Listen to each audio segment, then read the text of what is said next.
안녕하세요, 다니엘 선생입니다. 우리는 지난 시간 세포 주기와 체세포 분열, 그리고 암세포에 대해 알아보았습니다.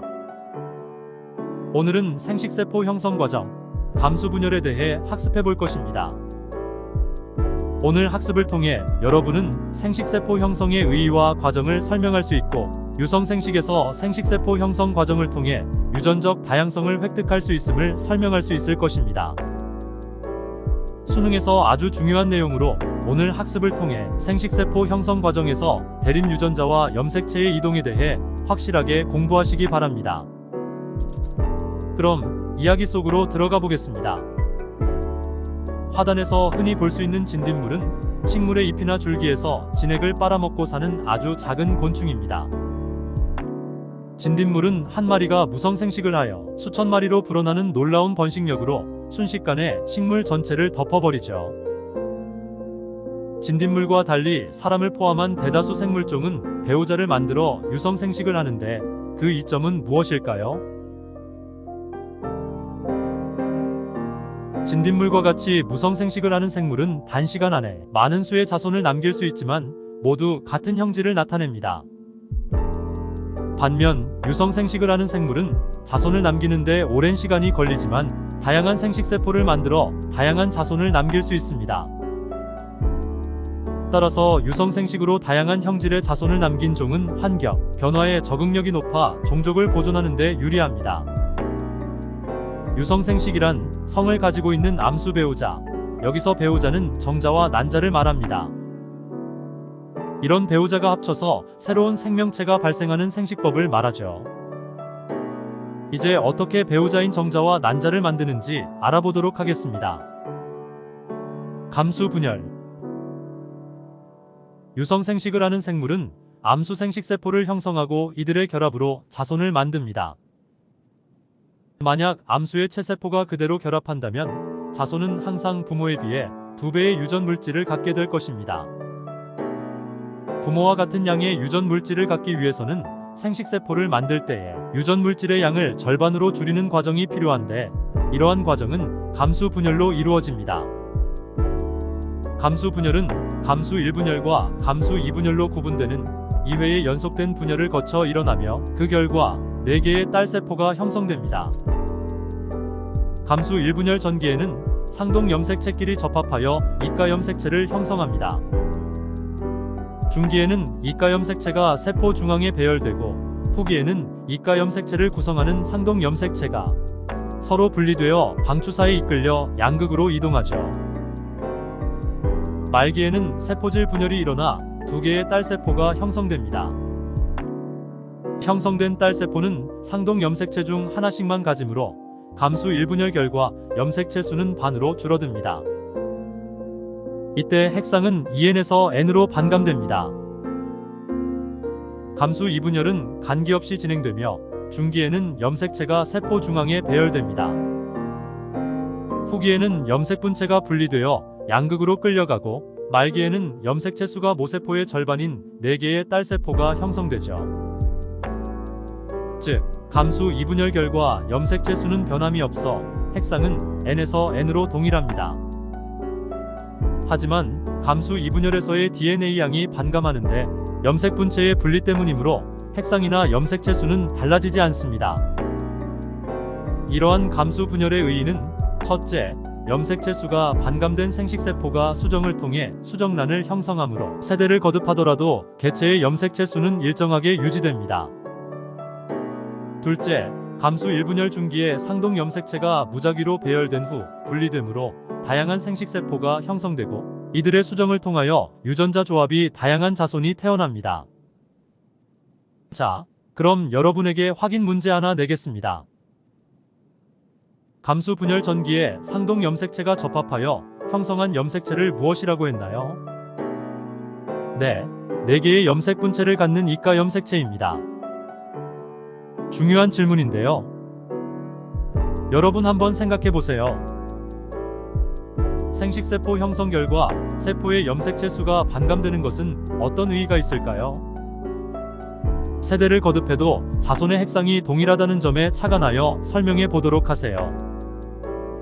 사람의 핵상은 2에는 46이므로 어머니의 체세포와 아버지의 체세포가 감수분열 없이 그대로 결합하면 자손의 핵상은 4에는 92가 됩니다. 이런 식으로 생식이 일어나면 세대를 거듭할수록 자손의 염색체 수와 유전물질의 양은 점점 늘어나 부모와 자손의 핵상이 달라지게 됩니다. 그러나 감수분열로 생식세포를 형성하면 세대를 거듭하여도 같은 핵상을 갖게 되는 생물종의 연속성을 유지할 수 있습니다. 네, 감수분열에 대해 잘 이해하셨나요? 중요한 것은 감수분열 과정을 꼭 그림을 그려가면서 연습해 보시기 바랍니다. 염색체 위에 대립유전자를 기록해보고 대립유전자의 변화되는 과정을 머릿속에 기억해야 합니다. 그럼 이야기를 계속하겠습니다. 생식세포의 다양성. 유성생식을 하는 생물은 암수, 생식세포를 형성하는 과정에서 다양한 염색체의 조합을 가진 생식세포를 형성합니다. 그리고 이렇게 형성된 생식세포의 수정으로 형질이 다양한 자손이 태어나게 되죠. 감수 1분열 중기에 여러 개의 상동 염색체쌍은 이가 염색체로 세포 중앙에 배열되었다가 후기로 가면서 각각 분리되어 말기에 서로 다른 딸세포로 들어갑니다. 그 과정에서 염색체는 무작위로 조합되므로 유전적으로 다양한 생식세포가 형성됩니다. 이렇게 형성된 생식세포가 무작위적인 수정 과정을 거치면서 더욱 다양한 유전자 조합을 가진 자손이 탄생하죠. 이와 같이 유성생식을 하는 생물은 생식세포 형성을 통해 유전적 다양성을 획득합니다. 생물은 무성생식을 하면 수월하게 자손을 만들 수 있는데 왜 배우자를 찾고 배우자의 마음에 들기 위해 애쓸까요? 유성생식의 의의. 무성생식으로는 다양성이 결핍된 동일한 염색체 구성의 자손들이 만들어지므로 무성생식을 하는 생물종은 불리한 환경에 노출되면 한꺼번에 멸종될 수 있습니다. 반면 감수분열을 통해 유성생식을 하는 생물은 환경이 불리해지더라도 다양한 형질의 개체 중에 환경에 적응하는 개체가 있을 확률이 높아 생물종을 보존하는 데 유리한 것입니다. 생물은 다양한 형질을 가져야 종종 유지에 유리하기 때문이죠. 지금까지 생식세포 형성 과정을 알아보았습니다.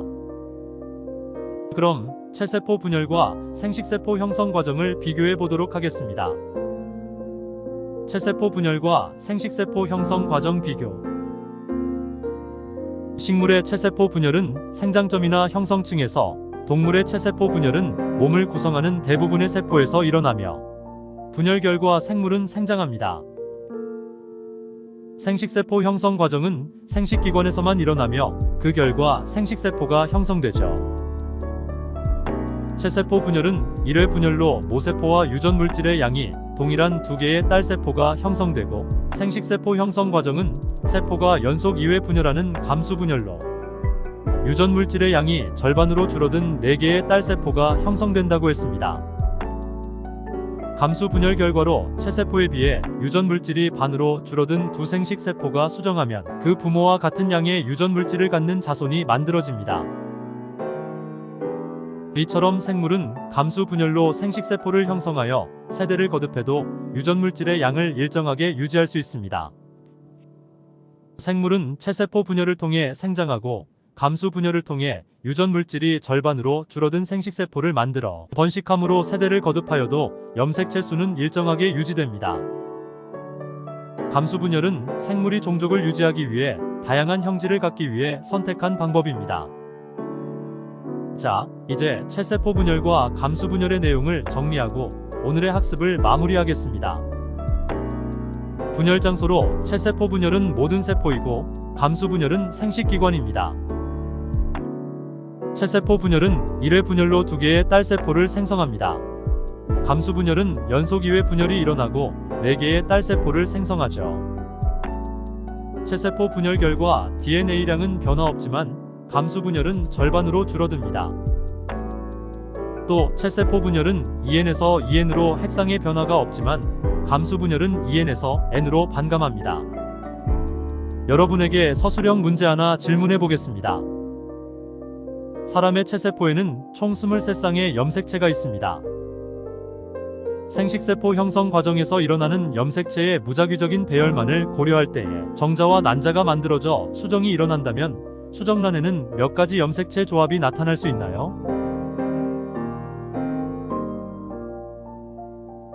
23쌍의 염색체가 감수 1분열 시기에 무작위적으로 분리되는 방법은 2에 23승가지, 즉 838만 8,608가지이며 그렇게 생성된 정자와 난자가 무작위적으로 수정하면 2에 23승 곱하기 2에 23승, 결론적으로 2에 46승가지의 다양한 수정란이 만들어집니다.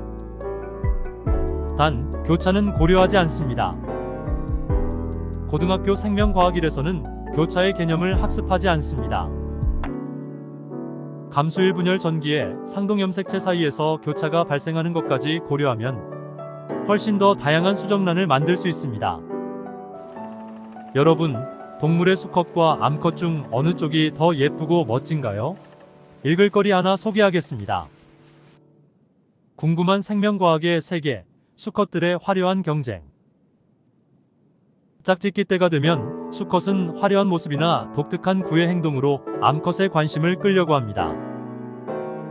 수컷 공작은 화려한 꽁지를 활짝 펼치고 금관조는 깃털을 높이 세우고 노래를 부르면서 암컷의 관심을 끌죠.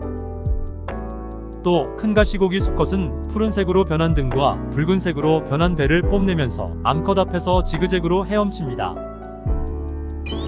갈매기는 머리를 위아래로 흔들면서 암컷의 주의를 끌고 수사슴은 크고 아름다운 뿔을 과시하며 냄새나는 물질을 이용하기도 합니다. 그런데 왜 수컷은 암컷의 관심을 끌고 환심을 사려고 하는 것일까요? 그것은 바로 이 동물들이 모두 짝짓기를 통해 자신과 닮은 자손을 남기려고 하기 때문입니다. 즉, 짝짓기는 이들의 번식에 매우 중요한 일이죠. 일반적으로 암컷은 적극적인 구애 행동으로 자신을 과시적으로 보여주는 수컷에게 더 끌립니다. 그렇기 때문에 적극적인 구애 행동을 하는 수컷이 짝짓기를 할 수 있는 확률이 높습니다. 따라서 수컷은 번식기가 가까워진 암컷의 눈에 잘 띄기 위해서 생김새나 다른 특징으로 암컷을 자극하는 다양한 구애 행동을 하는 것입니다. 결과적으로 동물의 구애 행동은 유성생식으로 새로운 개체를 탄생시키기 위한 행동입니다. 자신의 유전자를 그대로 자손에게 전달하는 무성생식과 달리 유성생식을 위해서는 생식세포 형성, 구애 행동, 짝짓기, 임신과 출산 등의 복잡한 과정을 거쳐야 하지만 이러한 과정을 통해 생물은 다양한 자손을 낳아 자신의 종을 번식시키고 진화할 수 있는 것입니다. 긴 시간 잘 시청해 주셨습니다. 생명과학교과서 읽기 동영상은 여러분이 편하게 들으면서 머릿속으로 그 내용을 잘 기억할 수 있도록 제작하였습니다. 네, 기본 개념을 잘 숙지하는 방법은 2번, 3번 들어보는 것입니다. 그리고 머릿속에 떠오른 생각을 통해 문제 해결력을 기르도록 하세요. 첫 시간에도 이야기했지만 수능에서 감수 분열은 고난도 문제를 해결하는 첫 걸음입니다. 기출문제를 통해 오늘 학습한 내용을 확인해 보기 바랍니다. 다음 시간에는 수능에서 가장 어렵게 출제되고 있는 사람의 유전에 대해 알아보도록 하겠습니다. 수고하셨습니다.